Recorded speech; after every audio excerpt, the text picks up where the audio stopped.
ഈശോ മിശിഹായ്ക്ക് സ്തുതിയായിരിക്കട്ടെ. കത്തോലിക്ക സഭയിൽ ഈ മരിച്ചവർക്ക് വേണ്ടി പ്രാർത്ഥിക്കുന്ന പ്രബോധനത്തോട് എനിക്ക് യോജിക്കാൻ പറ്റുന്നില്ല അച്ഛാ. കഴിഞ്ഞ എപ്പിസോഡ് കേട്ട ഒരാളുടെ പ്രതികരണമായിരുന്നു ഇത്. എന്താ കാരണം?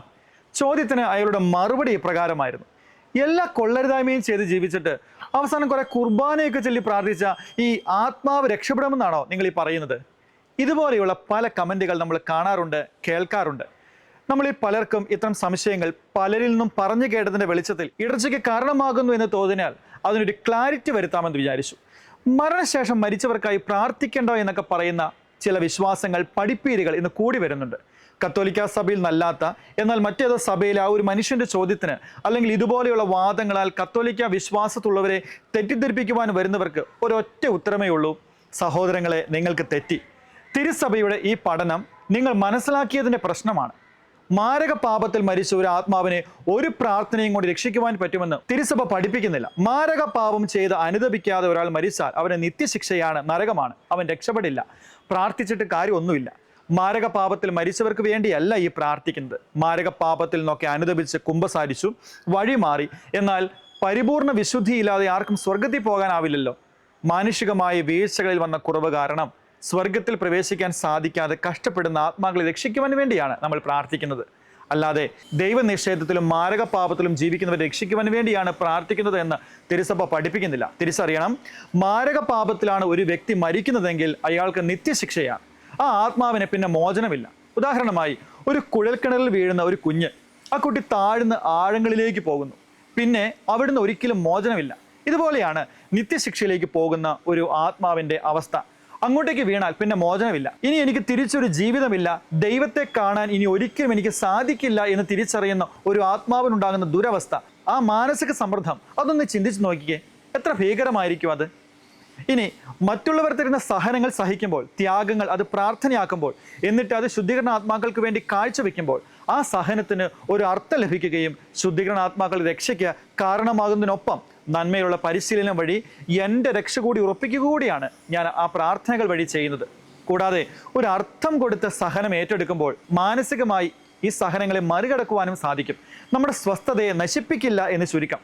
ഇനി ഒന്ന് ശ്രദ്ധിക്കുക, ഇതുവരെ പറഞ്ഞതിൻ്റെ ചുരുക്കം ഇതാണ്: ശുദ്ധീകരണ ആത്മാക്കൾക്കായി നാം പ്രാർത്ഥിക്കണം, സഹനങ്ങൾ ഏറ്റെടുക്കണം. അങ്ങനെ നമ്മുടെ ഈ പ്രാർത്ഥന പരിത്യാഗങ്ങൾ കൊണ്ട് ഒരു ആത്മാവ് ഈ ശുദ്ധീകരണ സ്ഥലത്ത് നിന്ന് രക്ഷപ്പെട്ടാൽ പിന്നെ ആ ശുദ്ധീകരണാത്മാവ് എവിടെയാണ്? അവർ സ്വർഗത്തിലാണ്. അവർ നമ്മുടെ നിയോഗങ്ങൾക്ക് വേണ്ടി കൂടി മധ്യസ്ഥ അപേക്ഷിക്കില്ലേ? നമുക്കും നമ്മുടെ കുടുംബത്തിനുമൊക്കെ അത് അനുഗ്രഹമല്ലേ? ഈ കെട്ടുകൾ പൊട്ടുന്നത് ഇങ്ങനെയൊക്കെയാണെന്ന് നമുക്ക് തിരിച്ചറിയാം. ഈശോയ്ക്ക് ഇഷ്ടമുള്ള പുണ്യപ്രവൃത്തി ശുദ്ധീകരണ ആത്മാക്കൾക്കായി നമ്മൾ പ്രാർത്ഥിക്കുന്നതാണ്. അവർക്ക് സ്വയം പ്രാർത്ഥിക്കാനായിട്ട് സാധിക്കില്ല എന്ന് നമ്മൾ കേട്ടിട്ടുണ്ട്. എന്നാൽ നമ്മുടെ പ്രാർത്ഥനാ പരിത്യാഗങ്ങൾ അവരെ രക്ഷപ്പെടുത്തുവാനായിട്ട് സഹായിക്കും. ഓർക്കുക, അവരുടെ കഷ്ടപ്പാടുകളല്ലേ നമ്മളിപ്പോൾ ഈ അനുഭവിക്കുന്നത്. അതിനാൽ അവർക്കായി പ്രാർത്ഥിക്കാൻ നമുക്കും കടമയുണ്ട്. ഇത് കണ്ടു വളരുന്ന അടുത്ത തലമുറ നമുക്ക് വേണ്ടി കൂടി പ്രാർത്ഥിക്കാൻ പരിശീലിക്കും. അത് അവരുടെ പുണ്യജീവിതത്തിനും നന്മയ്ക്കും രക്ഷയ്ക്കുമൊക്കെ കാരണമാകും. ഒപ്പം ഈ പരിശീലനങ്ങൾ ഒരു മാനുഷിക ഗുണത്തിൽ ജീവിക്കുവാൻ നമ്മെയും നമ്മുടെ അടുത്ത തലമുറയും സഹായിക്കും. ഇതിൻ്റെ ഒക്കെ ബോധ്യക്കുറവ് നമ്മുടെ ചുറ്റുവട്ടമുള്ളവരുടെ ജീവിതത്തിൽ എത്രമാത്രം ഉണ്ട് എന്നൊന്ന് ശ്രദ്ധിച്ച് നോക്കിക്കേ. നമ്മുടെ മരണപ്പെട്ടു പോയ മാതാപിതാക്കൾക്ക്, മുതിർന്നവർക്ക് ഇത്രയും ബുദ്ധിമുട്ടുകൾ തോന്നിയിരുന്നോ? ഇല്ല എന്നായിരുന്നു ശരി. കാരണം അവർ വിശ്വാസം പരിശീലിച്ചിരുന്നു, ജീവിച്ചിരുന്നു. അതാണ്. സംശയത്തേക്കാൾ വിശ്വാസം ബോധ്യങ്ങളായിരുന്നു. അതിനാൽ വീണ്ടും ബോധ്യത്തോടെ നമ്മുടെ വിശ്വാസ പരിശീലന പാരമ്പര്യങ്ങളെ, നന്മകളെ നമുക്ക് ഏറ്റെടുക്കാം. മരിച്ച വിശ്വാസികളുടെ ആത്മാക്കൾക്കായി നമുക്ക് പ്രാർത്ഥിക്കാം. ഇതാണ് പുണ്യവാന്മാരുടെ ഐക്യം എന്നൊക്കെ പറയുന്നത്. അവരുടെ വിഷമങ്ങൾ നമ്മുടെയും വിഷമങ്ങളായി മാറുകയാണ്. അവർക്ക് വേണ്ടി പ്രാർത്ഥിക്കുമ്പോൾ അവർക്ക് മാത്രമല്ല നമുക്കും കൃപ കിട്ടുകയാണ്. അതിനാൽ ഭൂമിയിലെ സഭ ശുദ്ധീകരണ സ്ഥലത്തിലെ സഭയ്ക്ക് വേണ്ടി സ്വർഗത്തിലെ സഭയ്ക്ക് മുമ്പിൽ നടത്തുന്ന മധ്യസ്ഥ പ്രാർത്ഥനകളാണ് മരിച്ചവരുടെ പ്രാർത്ഥനകൾ എന്ന് ഒരിക്കൽ കൂടി നമുക്ക് ഓർക്കാം. അപ്പോൾ ഈ തനത് വിധി, അന്ത്യവിധി, പൊതുവിധി തുടങ്ങിയ കാര്യങ്ങളെക്കുറിച്ചൊക്കെ ഇതേ തുടർന്ന് നമുക്ക് സംശയങ്ങളുണ്ടാകും, തെറ്റിദ്ധാരണകളും വന്നിട്ടുണ്ടാകും. അതും വഴിയെ നമുക്ക് കേൾക്കാം.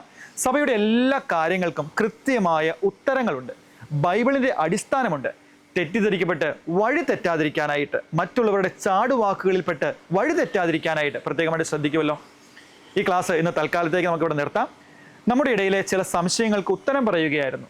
ആഗോള സഭയിൽ മരിച്ചവരെ പ്രത്യേകമായി ഓർക്കുന്ന മാസമായിരുന്നു കഴിഞ്ഞ നവംബർ മാസം. എന്നാൽ എപ്പോഴും അവർക്ക് വേണ്ടി നമ്മൾ പ്രാർത്ഥിക്കേണ്ടതുണ്ട്. അതിനാൽ സംശയങ്ങൾ ഉണ്ടാകാം, കമൻറ്റിലൂടെ ചോദിക്കാം. നിങ്ങളുടെ സംശയങ്ങൾക്കുള്ള ഉത്തരങ്ങൾ മുടങ്ങാതെ ലഭിക്കുവാൻ ചാനൽ സബ്സ്ക്രൈബ് ചെയ്യുന്നതിനൊപ്പം ഡിസ്ക്രിപ്ഷനിൽ ഒരു വാട്സപ്പ് ലിങ്ക് കൊടുത്തിട്ടുണ്ട്, അത് ക്ലിക്ക് കൂടി ചെയ്യുക. വിശ്വാസികളുടെ സംശയങ്ങൾക്ക് ഉത്തരം പറയുക എന്നത് മുതിർന്നവർക്കുള്ള വിശ്വാസ പരിശീലനത്തിന്റെ ഭാഗമായി ഞാൻ ഏറ്റെടുത്തിട്ടുള്ള ഒരു ശുശ്രൂഷയാണ്. ഇവ ഷെയർ ചെയ്യുമ്പോൾ നിങ്ങളും ഈ ശുശ്രൂഷയുടെ ഭാഗമാവുകയാണ്. ഒപ്പം തിരുസഭയുടെ വിശ്വാസ അടിസ്ഥാനങ്ങൾ പറഞ്ഞു കൊടുക്കുക എന്നത് ഒരു പുണ്യവുമാണല്ലോ. അടുത്ത എപ്പിസോഡിൽ നമ്മൾ സംസാരിക്കുന്നത് ശുദ്ധീകരണ സ്ഥലത്തെക്കുറിച്ചാണ്. കേൾക്കാം, ഷെയർ ചെയ്യാം, എല്ലാവരെയും സഭയുടെ പഠനങ്ങൾ അറിയിക്കാം. അവരും വിശ്വാസത്തിൽ ബോധ്യപ്പെടട്ടെ, വിശ്വാസത്തിൽ അടിയുറയ്ക്കട്ടെ. അങ്ങനെ സംശയങ്ങൾ മാറുമ്പോൾ ദൈവത്തോടും സഭയോടും സ്നേഹം കൂടും. അത് നമ്മളെ കൂടുതൽ അർത്ഥവത്തായിട്ട് വിശ്വാസത്തിൽ ജീവിക്കാൻ നമ്മളെ സഹായിക്കും. ദൈവം അനുഗ്രഹിക്കട്ടെ. ആമേൻ.